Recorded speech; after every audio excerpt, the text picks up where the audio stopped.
Well, good morning and welcome to another week of Journey with Christ here on the Park Avenue channel. I'm your host, Mark Mitchell, a preaching minister at the Park Avenue Church of Christ, where we're located here in Charleston, West Virginia. As usual, I am joined by Steve Fox, a preaching minister for over 50 years. How you doing today, buddy? I'm doing okay. You doing okay? I'm doing okay. One thing I've been thinking about this week is how we've almost gotten cynical with the way the world is, and most of us are pessimistic. We hope that we can have hope, but most of us are pretty pessimistic and cynical. And the figures come at us fast. It's almost like, well, this virus thing's over. This virus thing is not over. There are hundreds of people dying every day. Yeah. And so you just look at the figures after a while and the numbers, and the violence is just overtaking our country. And so when we look at the virus situation and the violent situation, and then ask ourselves, what's going on here? And the big question is, what can I do about it to change one person a day or one person a week? Well, honestly, one of the hard parts of understanding, and you have to look at the life of Jesus Christ. He never once tried to change someone's mind. And he said if they have ears to hear, they'll hear. Yeah. If they don't, they won't. And, you and I live now in a society that is overwhelmed with false truths and narratives that think, well, if I'm not getting my way, I make my way. Mm-hmm. And we've got all this stuff going on. The chaos that comes about by people forcing their will upon someone else, and the diseases that are, and it's just not COVID. There's a bunch of stuff going on in the world. So, and when you get to the point where you say, I don't know what to do with this, I don't know how to handle this, even in your own individual families and your own individual life, I don't know what to do with this. That brings us to our topic today, which is the parables of Jesus. Because in the parables, as we noted last week, Jesus teaches one thing in every parable. Yep. And that's what we're supposed to look for. And in some way, and maybe we don't even understand how this is done, but in some way, that's going to change us. That's going to make our life better so we can reach out and make somebody else's life better. If everybody did that, that's pretty utopia. That's not going to happen. But if everybody did that, just think how much better the world would be. So I got to work on my world by studying the teachings of Jesus. Yeah, our worldview should be encompassed by these truths that come out of the parables, and which you get to that point that you were talking about a second ago. When we get to the point and realize that we're not in charge, we're at the right spot. Yeah. Well, would you give us a two-sentence example, a two-sentence summary of what we studied last week? I can do that. Last week, if you missed our show, we talked about the parable of the sower. And in the parable of the sower, we have a farmer, a seed, and different various grounds. And encompassing in that is, as Steve and I brought up several times, is find yourself in the story. And in that particular parable, we were the various grounds. And if you would like to go back and take a look at what we shared, I would encourage you to do so. These programs that we're going to be doing on the parables, I think you're going to find them quite interesting, because I think the parables is one of the most fun topics to discuss. And this week, it's more funner than Revelation was. It's definitely more funner than Revelation. Okay. This week we've got the next one. Well, the next one in Matthew is really the first one in Matthew. It's not, Jesus said the one about the sower was, if you didn't understand that one, you wouldn't understand any of the parables. Right. But Jesus ends the Sermon on the Mount by giving this parable, and I'll read it very quickly, and then you can discuss it with us. Therefore, everyone who hears these words of mine and acts upon them may be compared to a wise man who built his house upon the rock. And the rain descended, and the floods came, and the winds blew and burst against that house.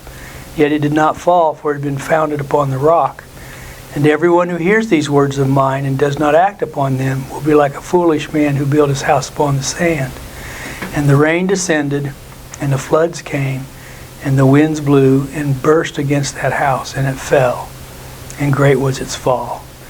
The result was that when Jesus had finished these words, the multitudes were amazed at his teaching, for he was teaching them as one who had authority and not as their scribes. A wise man built his house upon a rock. It's very popular. Very popular. 5. But it's a great song when you stop and think about the eternal consequences of this parable.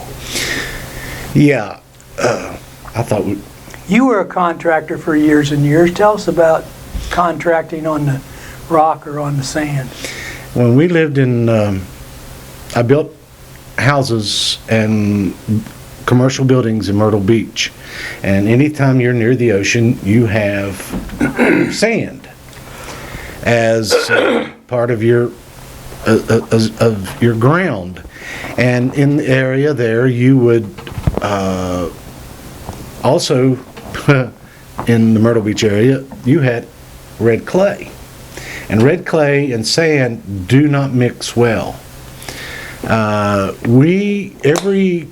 Every time we would build something, we had to know that we had to actually do a small soil sample to determine what we had, and then make adjustments.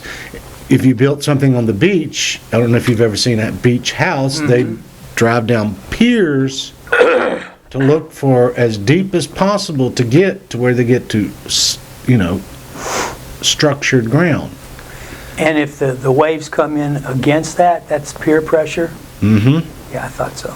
I know a little bit about contracting. Yeah, you do, don't you? But the beauty of the parable is it completely lays it straight out. If you build anything on sand, it's still, the odds are eventually going to be against you. You might take all the precautions necessary, because I've been by places where the hurricanes have come, and I've seen those houses that were built with pier posts sticking out of the ground. The piers were still there. The house was gone. But the piers were still there. So, there's a truth in that. When you attach a house to something that is solid and it's connected to the thing that is solid, it can withstand, as Jesus points out, lots of turmoil. Lots of turmoil. But if you're not, and you're in that sand, eventually the storms win. About 5 years ago, there's a section of land on Smith Road, which is about 1.5 miles from our house. Mm-hmm. And as we would drive by there every once in a while, we'd see a dump truck, and it would back up, and it would put its contents over that little cliff right there. Mm-hmm. And they were filling that up to make it level with what was on top up by the road. Well, I kept saying to Susie, I wonder, they can't build a house there. There's no way they can build a house there. Well, a couple times we drove by, and there was an attempt at maybe putting some concrete blocks or something, and then all of a sudden we didn't see anybody there. Somebody had decided it wasn't. The foolish thing would be to build a house on this, because it's all going to eventually go downhill. Yep. Gravity's sometimes a very difficult thing to deal with. That power never ceases to stop. No, it does not. So, anytime, in all my years of building, I always overcompensated, and I was still nervous even after I did something, because I always know the forces that are in this, just the good forces, like gravity. It's a good force, but it can destroy things. Rain, if you don't have rain, but at the same time, you get too much of the stuff, look, you end up with all kinds of damage. Just ask the people in Central America. Every other week, somebody's getting hit with rain and storms and mudslides. And so, entertaining the thought that we gave our audience last week and the week before, who are you in this parable? Who do you want to be? I want to be that guy who's smart enough to build his house on the rock. You want to be the wise man? I want to be the wise man. Well, that may be a stretch. I don't. But we'll work on it. Didn't say I was. I said okay, I want to be. That's who we all should want. You know, it'd be horrible to climb the ladder your whole life and find out you're climbing up some place that it's not going to last very long. But you know, the ironic thing of it, Steve, is that the reality is, how often do we build our faith? And that's what, in essence, Jesus is talking about here. What we believe as to the truth of who God is, who Jesus is, who our lives should look like. How often do we build that truth upon sand, and then when the storms of this world come along, you realize you've built on the wrong thing, and it destroys your faith. Your faith is gone. People whose faith is on, if I can be good enough. Now, there's a bunch of people out there living right now whose faith is built upon the idea of, I can do this. Mm-hmm. And then they find out they can't. And we're all building on something. It's impossible.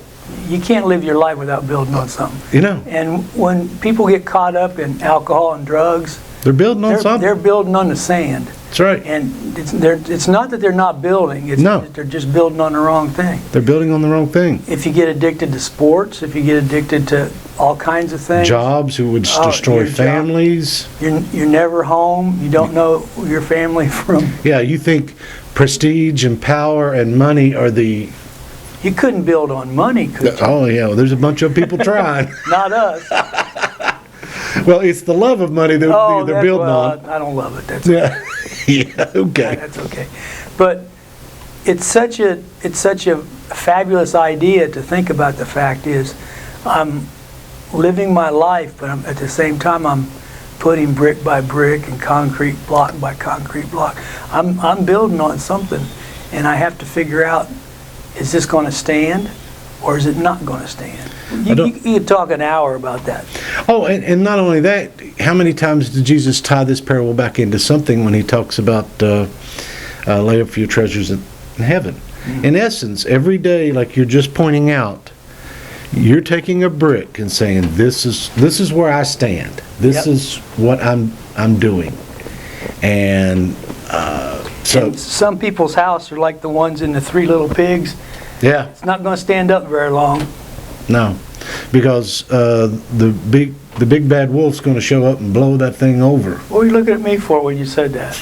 Look at the audience. The big bad wolf. That's a great parable, and that's how Jesus ends the Sermon on the Mount. Yeah. Man, you could spend a lifetime. You should spend a lifetime in Matthew 5, 6, and 7. So. No kidding.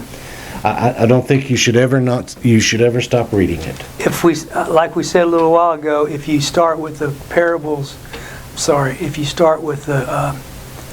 of Jesus, there are little bits and pieces in there where if I figure out who I am, that's going to change me. And it's covered in the Sermon on the Mount. Yeah. It's there. It's bookended all the time.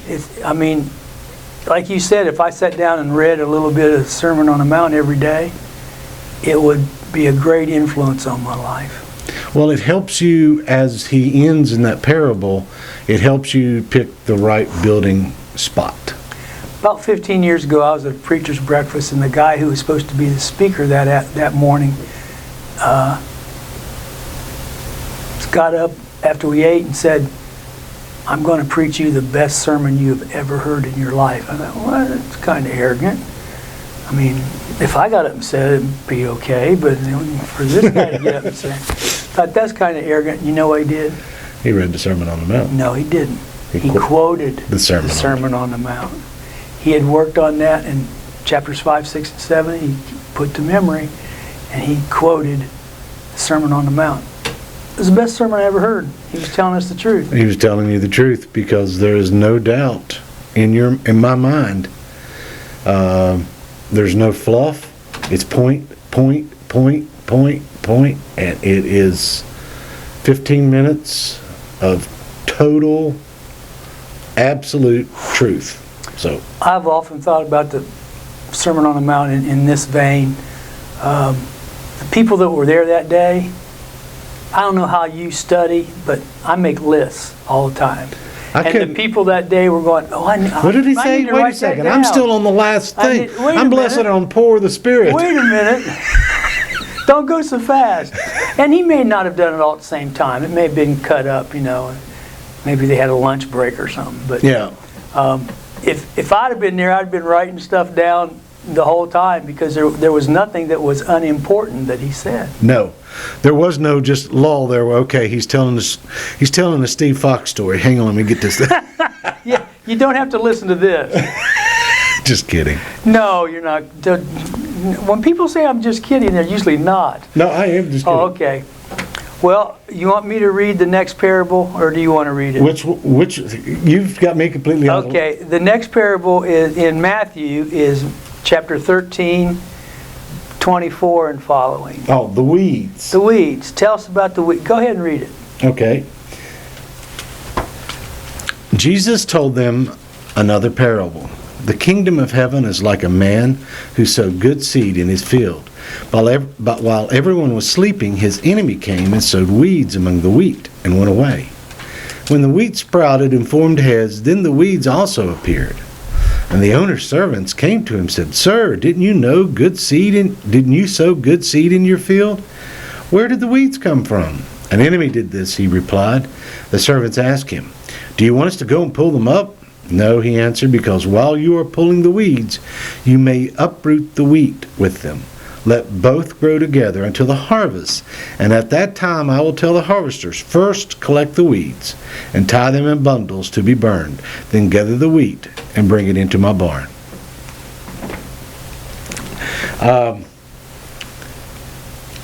So I let's start with who am I in the parable? Well, I don't want to be one of the hopefully I'm the chaff. good seed. You want to be the good seed. I am want to be the good seed. And you're also the one who's going to help with some kind of judgment. You have said, should I go out there and take care of that field? And Well- God said, I'm going to take care of that field. Yeah. You can make yourself as one of those servants who goes out and decides. Yes. But what does he tell them? No. Don't do First that. of all, we can't get our position out of place. I'm still, what is the good seed? Because we know we got a little bit later on down here, we've got a explanation of this parable, and that's when Jesus tells them, the good seed stands for the people of the kingdom. And so I'm supposed to be in my row, staying in my row, not bothering who's ever in the other rows beside of me. And I like what it says about while we were sleeping, Yeah. the enemy came along and started to mess up our like the garden that you were talking about building last week. Well, think about this. Who does Jesus lay the blame of the world's condition in? Is this a trick question? No. All of us? He said the enemy. Oh, the enemy does it. Yeah. I see what The you enemy mean. came and sowed the evil that's in Yeah. the world. He sowed seed too, but it wasn't the good seed. It wasn't the good seed. It was, his enemy did that. I'll just reiterate that because sometimes people lay things at God's feet. And Jesus says, no, the enemy did that. Yeah, and you got to figure out, like you said, the good seed and the bad seed, and who is this enemy that's sowing this other seed? Who is this enemy? When I was a little boy, my dad always had a garden with one thing in it. He loved strawberries, and we raised strawberries I every love year. strawberries too. And he would give me a basket, and it was, just like 20 yards, 30 yards behind our house. He would say, you need to go pick the strawberries. So as I looked, he would ask me to also pull out the weeds. While you're picking the strawberries, pull out the weeds. So I'd pull out the weeds, put them in a garbage bag, and then I'd pick a strawberry, eat one, pick one and eat one, pick one and eat one, pick one and eat two. And there's a moment there where that doesn't work anymore. I know. Well, like when you don't have any in your basket, you need to find some. You've swelled up. So he usually went with me, make sure I didn't do. But it's tempting to just take a hoe and look at the weeds and say, those don't belong in here. And if they were here, they're going to make our growth just that much worse. So we got to get rid of the weeds. That's the mindset of the guy here. Well, even with my times of raising a garden, there are some times the weed has entangled its roots around the good seed. Mm-hmm. And you go to pull that out, you will destroy the plant. So you have to I always just took a pair of, I'd cut it at the top, I'd leave the root down in there, because I couldn't take the chance. And when I cut the top, it would eventually die out and the plant would win. But, just going in arbitrarily and deciding that we are the Christ's servants here on earth, responsible to getting rid of the bad seed, mm-hmm. That's not in our wheelhouse. And as Jesus explains this, by the way, this is when they come to him and say, what's that mean? What's that mean? He explains it.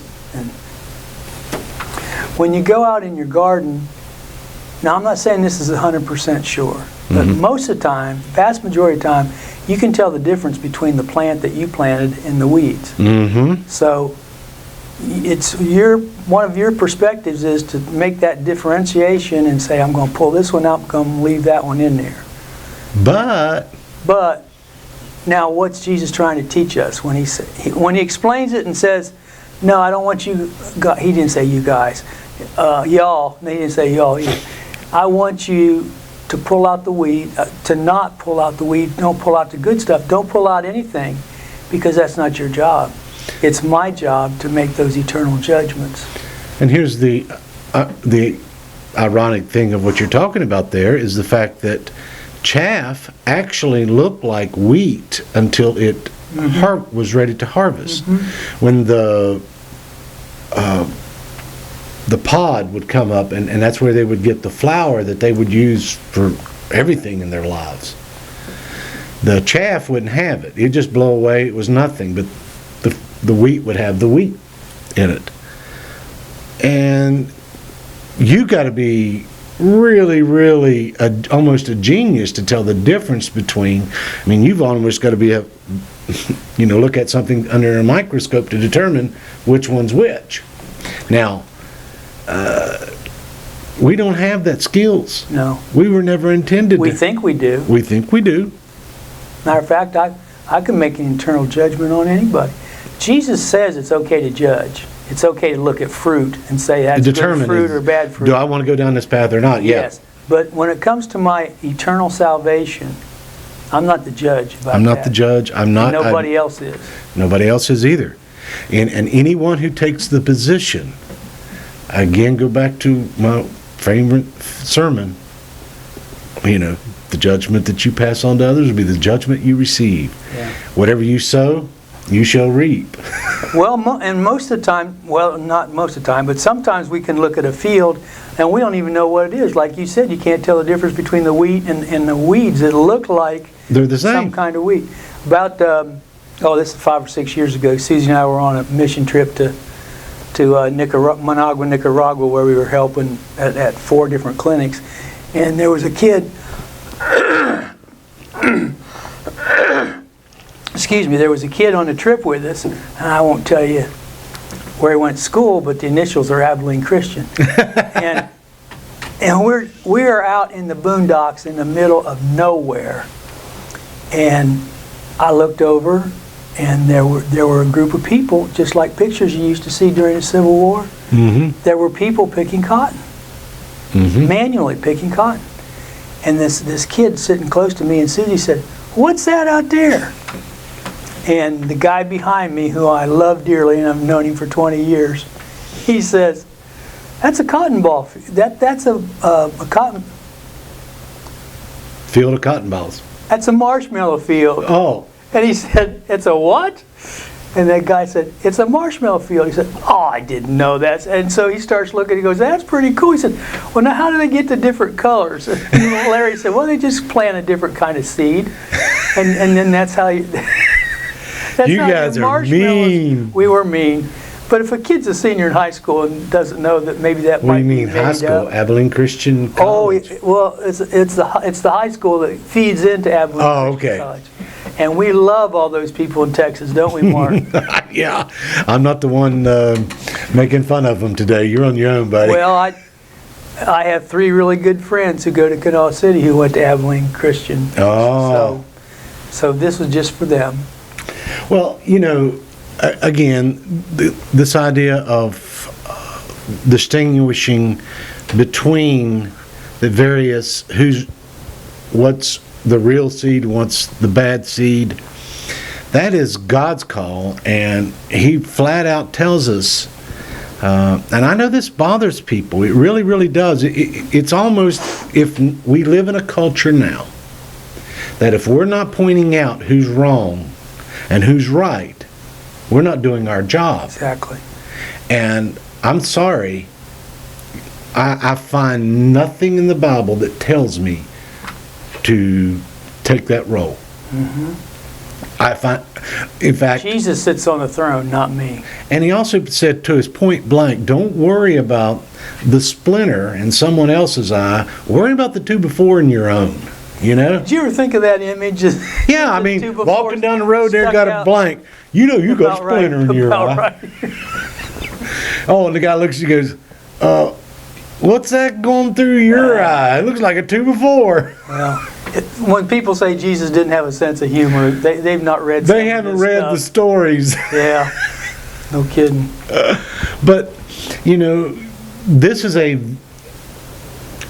shared with you before we started, Randy Harris's, which is one of Steve and I's favorite guys to listen to, once said... Who teaches at Abilene Christian Who College. teaches at Abilene Christian, once said, I was listening to him at a Christian workshop seminar thing, and he was preaching, and he said, he gave the title of the sermon was The Parable of the Weeds, and he said, this is one of those parables that keeps me up at night, because he said, I'm afraid I'm too often over there yanking up weeds where I'm not supposed to be bothering it. This Sunday morning, you can look around and see, oh man, she shouldn't be here. Yeah, She shouldn't be. Why didn't God pull her out of the yeah. soil? It's not our job to do that, because we might miss a whole lot making those decisions. And what did Jesus say could possibly be the result of us yanking up weeds? Hurting the good seed. Hurting the good seed.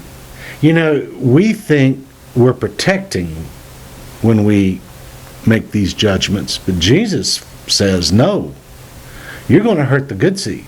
You're going to hurt the seeds the seeds that are sprouting right there. You're going to kill them. Mm-hmm. And how much history do we have in the church of where we've stood up for something right and sent people away and they've never come back? And we may mess up some of the good seed by saying, I know the difference. I know the difference. So I can pull that bad seed out, and when I pull the bad seed out, then I do damage to the good seed, Yeah. who may turn and live a different kind of life than they were living before. Yeah. It's a difference between being really adamant and being hateful towards people. If a guy comes home every night after he's lost his paycheck because he was down at the casino gambling, or if he beats his kids once a week, or puts his wife in a situation of domestic violence, you can look at that and say, that's awful. That's not what it should be done. That should not be done that way. That's awful. We should try to do anything we can to help that him. family. But the eternal judgment of that guy, I know what I'd like to do. Yeah. And we all know of situations where people did certain things where we'd say, I'd like to help you meet him, yeah. Like what was that lady's name in North Carolina that drove her kids into the lake and killed them? Yeah. My daughter, when she heard about that, she said, "I'll tell you what you do with that woman." Susan something. Susan said, "I'll tell you what you do with that woman. You put her in a van and you drive it into the lake and you wait until they're almost drowned and you pull it back out and then you drive her into the lake." Remind me not to mess around with your daughter. That's all. That's all a part of us when we see things that are just hateful. Oh, absolutely. They're just so violent and just so like. And we all I have could not figure out how that person could do that. We all have our. I've never met anybody yet who doesn't have their first 2 or 3 sins that you should die for. Mm-hmm. That if you commit these, you should die. Yeah. And, you know, and we've all got them. I mean, child abuse, sexual child abuse. Well, like on the border right now. Yeah, all the stuff, because we all have our things that, and we know those things are wrong, and our responsibility is to protect, or we've been called to come in and help those who are being done badly. It has not been our job to condemn and go ahead and provide sentence to hell for anybody because they're doing these things. That's not our job. And we look at that, like I mentioned, the thing on the border right now. It's awful on the Mexican-Texas border, but you know, we look at that stuff and go, that's absolutely horrible, but I don't have any way to change it. I don't have any way to control it. I do. Read the parables of Jesus and act like he acted when he gave those parables to the people, and try to do those things once a day. Well, you know, the most amazing thing, and there's pretty much a large percentage of these, I don't know how much, but all of them begin with the kingdom of heaven is like. Yeah. And you and I want to live in the kingdom of heaven, and what does that place look like? It looks like these parables. Mm-hmm. It looks like these places, that utopia that as our society comes up with a word, as that's where we want to live. Well, if you want it to be that kind of place, then we have to be the people that act like that's where we're living. I don't want to overreact to this, and I certainly don't want to berate the families, but last week, we got a Capital football player who was murdered a block away from our church. Yes. And you read that and you say, how can people do that? Well, I'll tell you how people do that. They don't read the ideas and the parables and the sermons and the concepts of Jesus. Because if I do that, if I read those things, it's going to affect me in a very positive way. So when you get to the point where you don't feel any control, just read the parables of Jesus and say, how's that parable going to help? Again, go to your question. Who am I in the parable, and whose job have I been trying to do in the parable? And if you do that and you actually find some kind of positive things in your life that makes you better, it takes away those murders in your neighborhood. It takes away people that eventually steal things the seeds from your neighborhood. Spread out. Yes. And we end up with less weeds. That's right. Steve, we seem to have come to the end of our time together. Is there anything that you feel like we may have missed that you'd like to add? The only thing I want to add is, as we go through these parables, especially the ones in Matthew. Now, there are a couple parables that are only in the other Gospels and not in Matthew, but Matthew's got the vast majority of them. The only thing I would like to suggest is, as you read through this, just remember that there is an enemy out there who's after you. That is part of this story here, that the first time I had my aha moment, I was like, wait a second. There's an enemy, and it's not a contrived enemy. It's not like something that we've made up. No, it's something Jesus pointed completely flat out. There is an enemy. Mm-hmm. And what's that enemy doing? He's sowing stirring. bad seed. He's sowing bad seed. So, And he's going after the guys who in the parable are doing the right thing. that's right. Yeah. I mean, there is, hey, if you wanted a narrative of the battle that's going on, right here it is. And as we go through these parables, I'd like to suggest continue to put in your mind, run that through your mind every day. These are kingdom parables because Matthew, as he writes, wants his audience to know that Jesus was the king. Yeah, And so you've got the kingdom of heaven is like this, the kingdom of heaven is like this, the kingdom of heaven is like two brothers, the kingdom of heaven is like two men. kingdom of heaven's like a man who finds a coin. Or, Yeah, I yeah. mean, searches for the pearl, Jesus wanted these initial hearers to take on this focus and this grip of the kingdom of God, the kingdom of heaven. And he did that by his teaching. Absolutely. So as you go through here and look at the parables, make sure you figure out who the king is in every one of the parables, because the kingdom of heaven is like a Blank. blank. Well, thank you so much for stepping in with us and spending some time with us here on this, which this will be broadcast on Wednesday. And we look forward to the next time we're together. I'm not sure yet who is going to be sitting in the seat beside of me, but there will be someone here. And hopefully they're smarter than me. And me. And me, yeah. Well, on behalf of Steve and I, have a great week and we'll see you next time. Thanks.